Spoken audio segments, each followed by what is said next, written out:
Come closer, brothers, inshallah.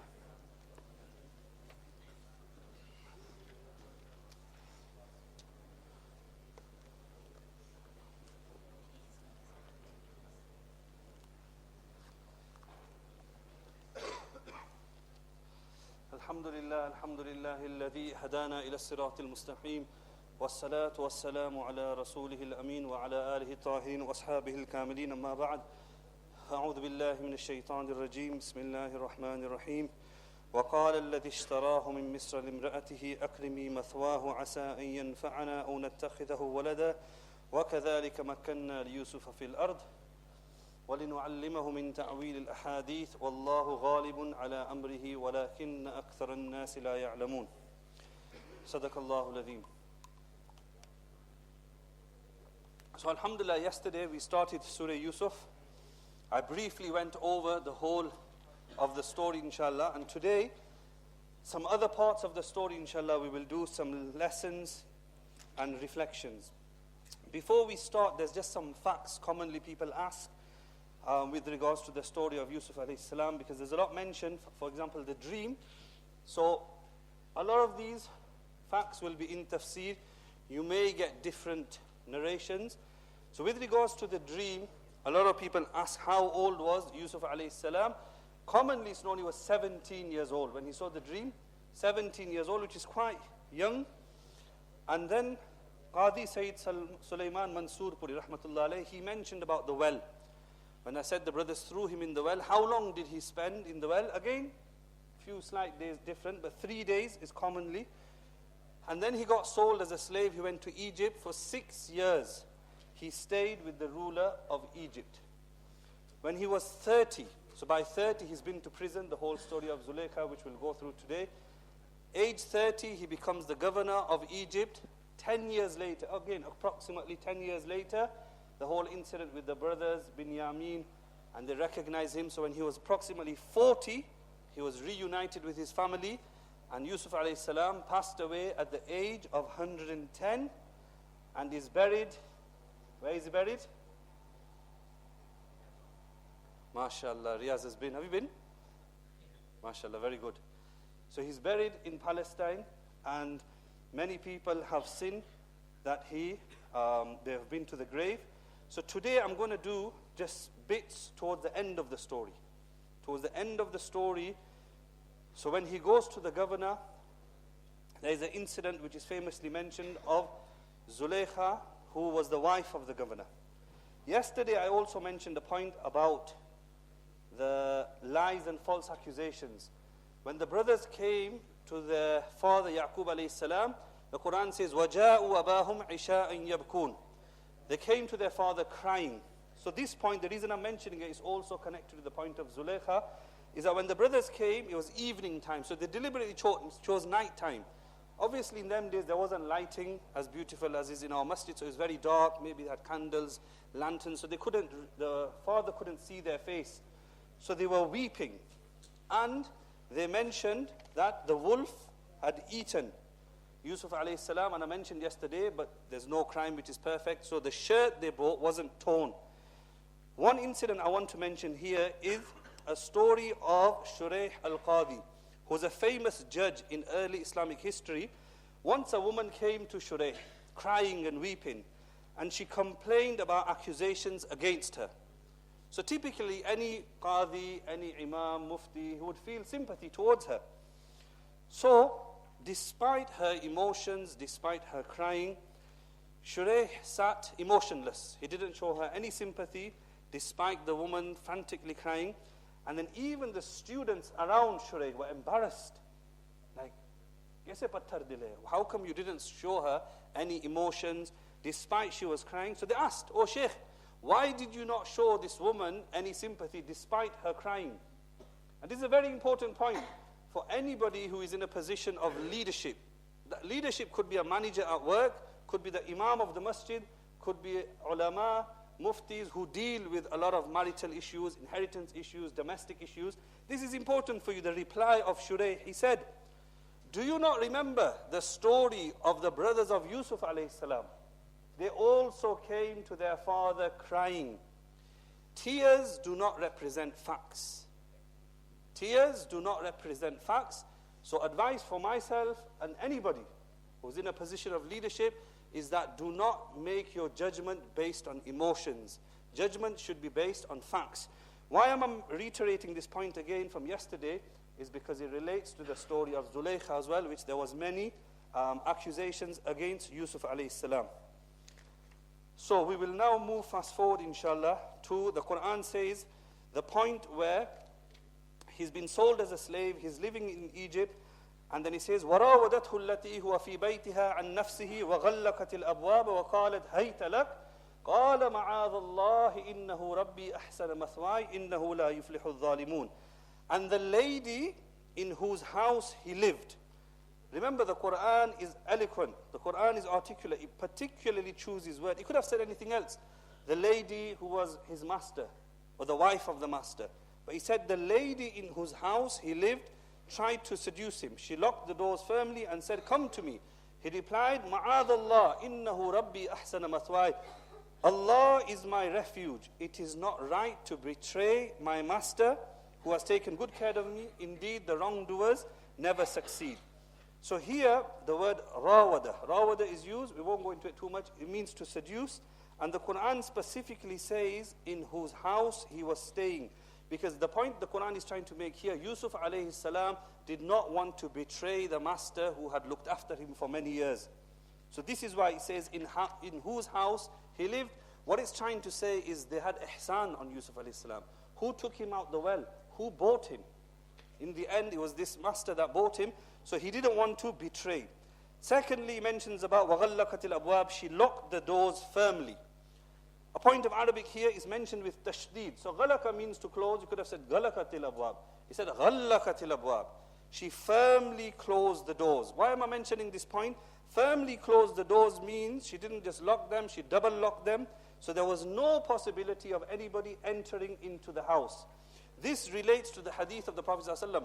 Why did she not want anybody to enter the room? The hadith of the Prophet ﷺ says that no man should sit alone with a woman except shaitan is present. Shaitan is the third person. So Zulaykha maybe knew that if I don't close the doors firmly, a third person will come and I will not be able to fulfill my desires. I will not be able to fulfill what she wanted for many, many years whilst he was living with her. Further, the Quran says, مَعَاذَ اللَّهِ إِنَّهُ رَبِّي أَحْسَنَ مَثْوَايَ. That the Quran says, Allah is my refuge. Here he could have said, أَعُوذُ بِاللَّهِ. He could have said, أَعُوذُ بِاللَّهِ مِنَ الشَّيْطَانِ الرَّجِيمِ. But he said, Allah is my refuge. This is to prove, again, the eloquence of Yusuf alayhi salam, and the eloquence of the Quran. What it means is the one whose refuge I seek is Allah. Only Allah will be able to save me.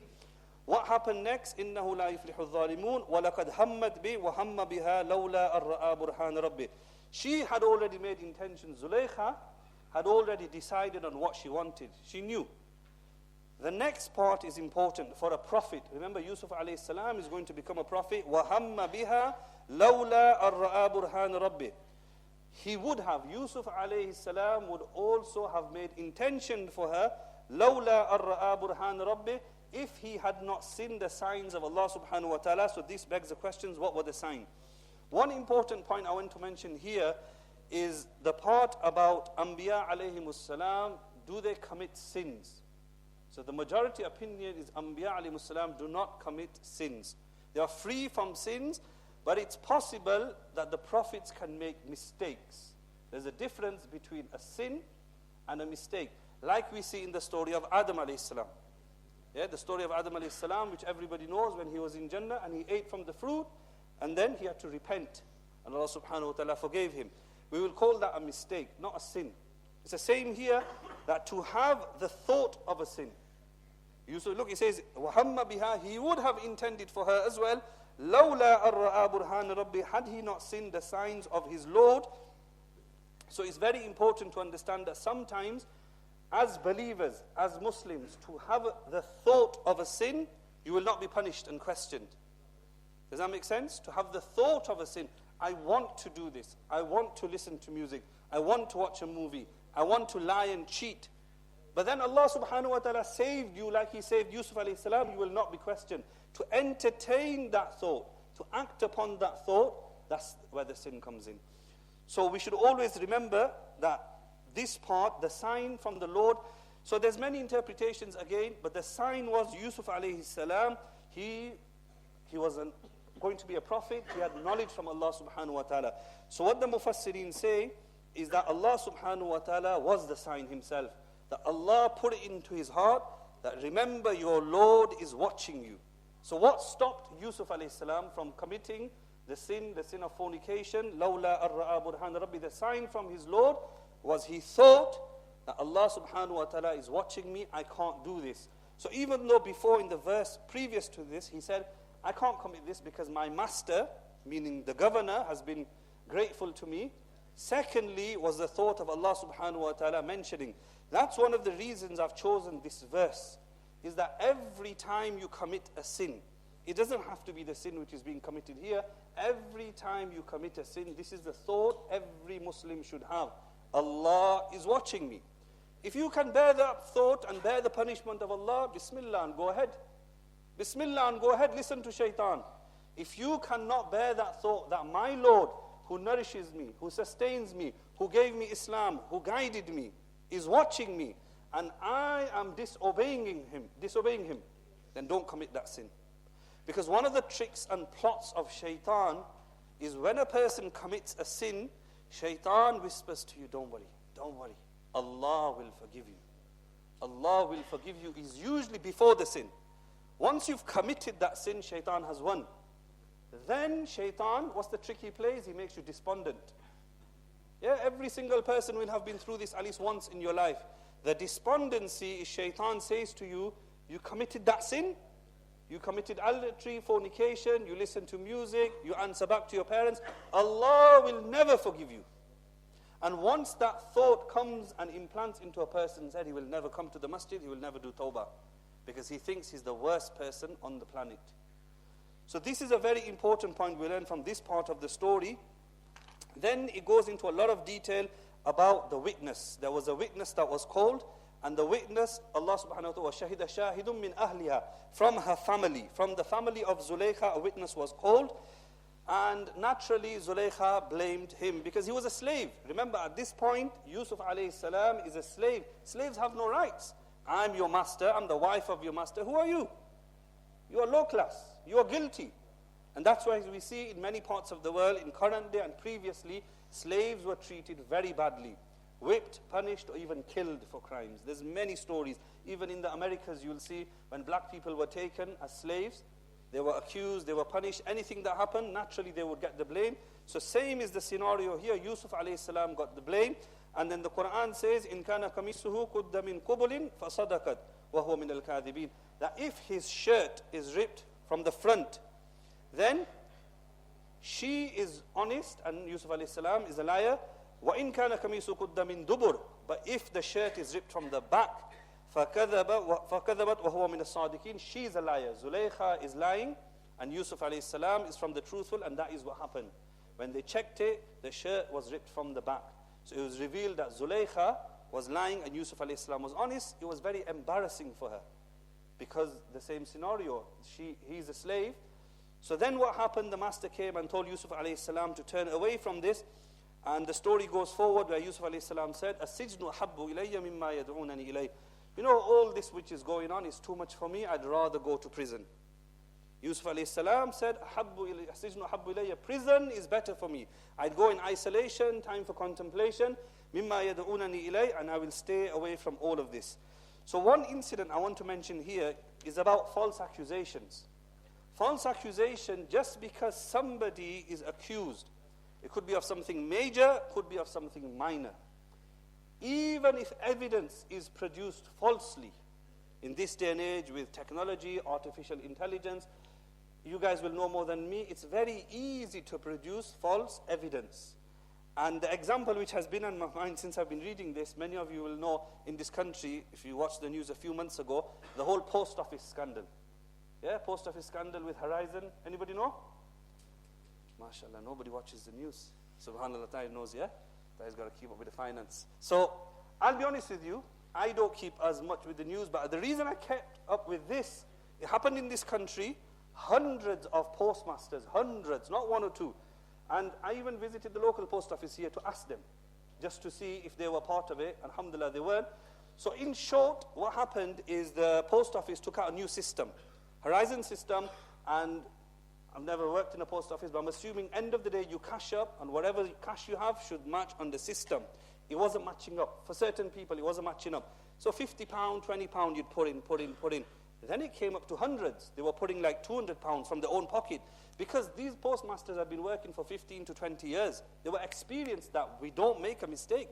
It's always been matching up. So when you make one mistake, naturally you blame yourself. Long story short, some of them, when it came to thousands of pounds, thousands of pounds, end of the month, end of the year, they couldn't pay, they were taken to court, they were trialed. Some of them were put into prison.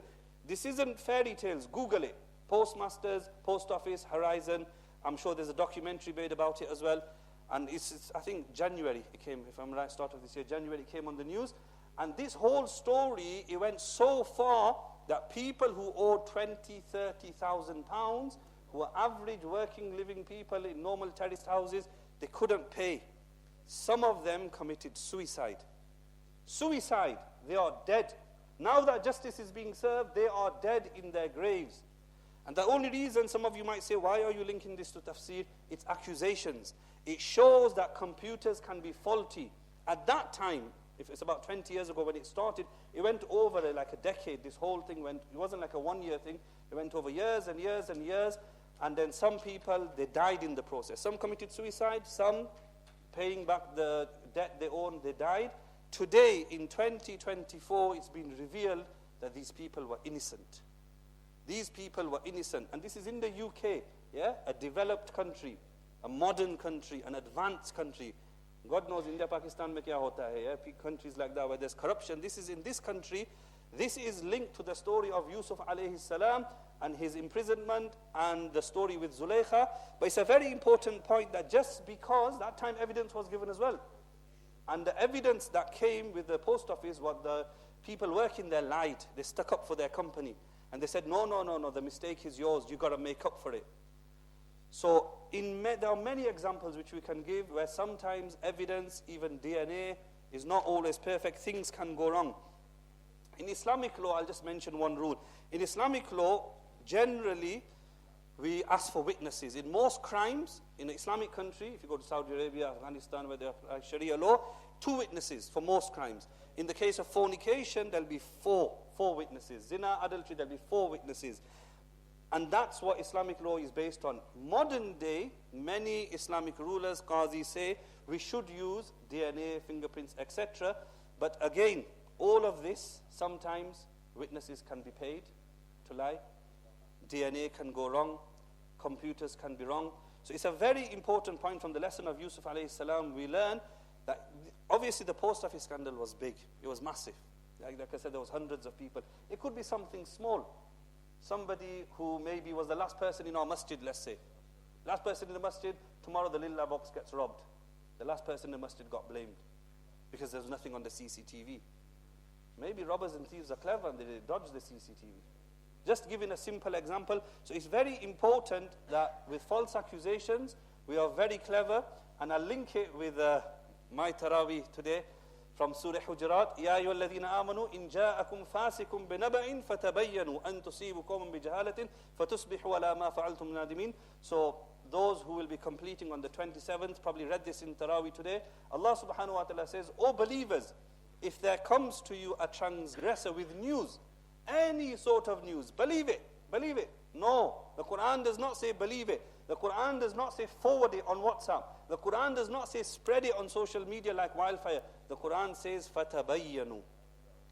Do your tahqiq and research before you even voice an opinion about this. In this day and age, I will say it's probably the biggest sin. The biggest sin is forwarding just anything and everything, even hadith. Just because he says the Prophet Muhammad ﷺ said, doesn't mean it's a hadith. Doesn't mean it's a hadith. And in Ramadan, people like myself, many of the ulama sitting here, we get so many questions and related to hadith, and I've never heard this hadith. Yeah, there's a famous one, isn't there, about the first of Ramadan, is the first Jummah of Ramadan. You pray the kalima 70,000 times or something and you'll go Jannat. Then mashallah, you don't need to fast after that. If you 70,000 times, why are we fasting? don't pray Taraweeh, don't give zakat. So can you see the fabrications? Why in Ramadan you'll see many hadith fabricated. So any sort of information is very important. We verify it. Now, inshallah, very quickly in the last few minutes, I'm just going to go through what I said yesterday. Many ulama say there's 100 lessons from Yusuf, Surah Yusuf. Some people say 50, some people say 30. So, inshallah, I'm going to choose probably about a dozen, hopefully we'll get in the next minute or two. One of the lessons from what we did yesterday about Yaqub alayhi salam, and I mentioned he had 2 wives. So 9 sons from the first wife, and the second wife, Yusuf alayhi salam and Binyamin, and that's why they were close. So some people sometimes say, oh, he loved Yusuf alayhi salam and Binyamin more, means favoritism. And favoritism is always a bad thing. So one of the lessons we learn is you should always treat your children fairly. Remember, that's a rule. Yaqub alayhi salam did not do dhulm on his 9 other children. Astaghfirullah, he was a prophet. He didn't do dhulm. But we do know that he loved Yusuf alayhi salam and Binyamin more. So, treating your children fairly is important. Favoritism is not allowed. What is allowed is natural love. You cannot control love. If you have 4 children, to make it easy, let's say 2 sons, 2 daughters. 2 sons, 2 daughters. One of your daughters does more khidmat for you, more service for you. She always listens to you. She's becoming the hafidha alima. She's becoming the doctor dentist. Basically, she is the coolness of her parents' eyes. Naturally, her parents love her more. Usme kaun sa gunah hai?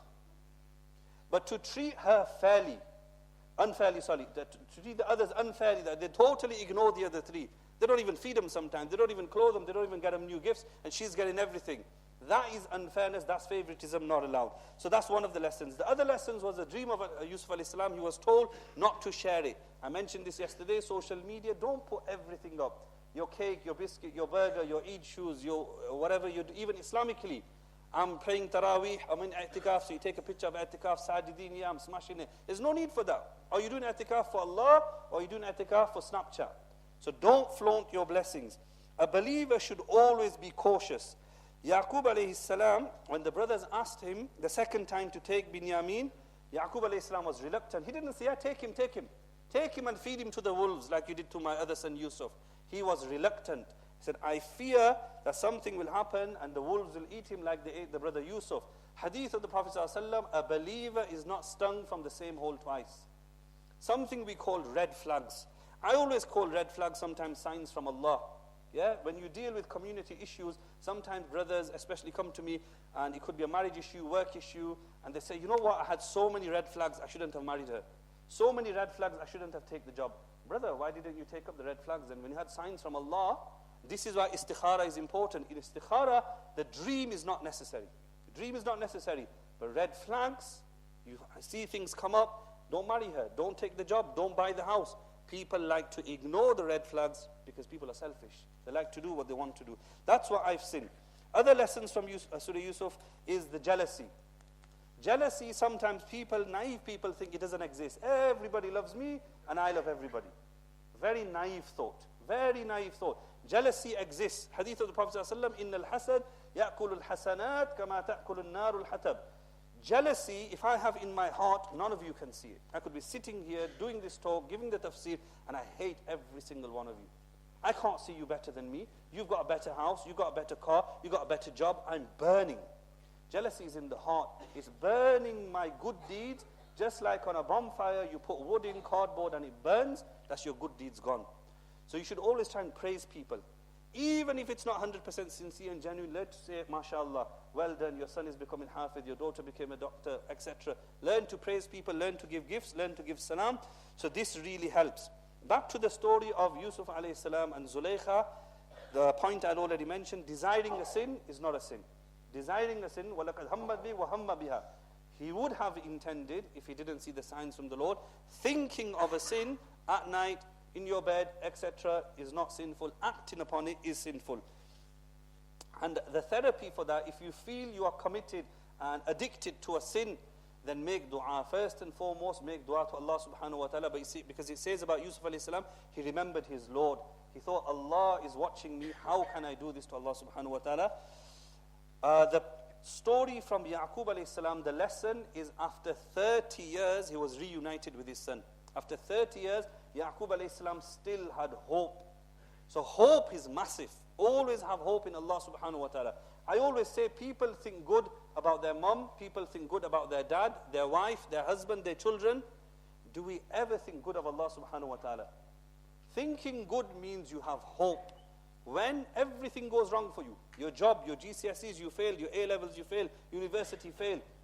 How did Allah do this to me? I fasted in Ramadan, I prayed Taraweeh, I gave sadaqah for this. Allah, how could you do this to me? To have that thought is okay. It shouldn't come on your tongue. Allah subhanahu wa ta'ala, you should always keep hope. And He says, وَلَا تَيْأَسُوا مِنْ رَحْمَةِ اللَّهِ, that you should never lose hope in Allah subhanahu wa ta'ala. So the fruits of patience are always sweet. That we learn from Yaqub alayhi salam. And then one final lesson is injustice. Like I mentioned about Yusuf alayhi salam in prison. So we didn't finish the story off, but Yusuf alayhi salam, when he's in prison, he interprets dreams. The king has a dream. So somebody sent a man to Yusuf alayhi salam that I heard you interpret dreams. He didn't jump and say, yes, I interpret dreams. Yusuf alayhi salam was a man of dignity, integrity. So he knew there's accusations against me. I've been blamed by Zulaykha. So what he said, go and ask those women first. What they accused me of, I want my name cleared. This is what you call a man of principle. A lot of us would have jumped if we were in jail, falsely accused, yeah, get the key and take me out. Yusuf alayhi salam didn't do that. He said, go clear my name. At this point, Zulaykha accepted that she was wrong. So injustice is part of worldly life. Guaranteed in your life, if you haven't faced it, Allah save us, everybody will be faced with one injustice in your life, some people more. Sometimes you don't get justice in this world, but you will get it in the hereafter. And that is the final lesson from Surah Yusuf. May Allah subhanahu wa ta'ala give us the understanding of the Quran. May Allah subhanahu wa ta'ala give us the love of the Quran. Ameen. I believe there are refreshments downstairs. Inshallah, all brothers are requested to go downstairs. Jazakallah.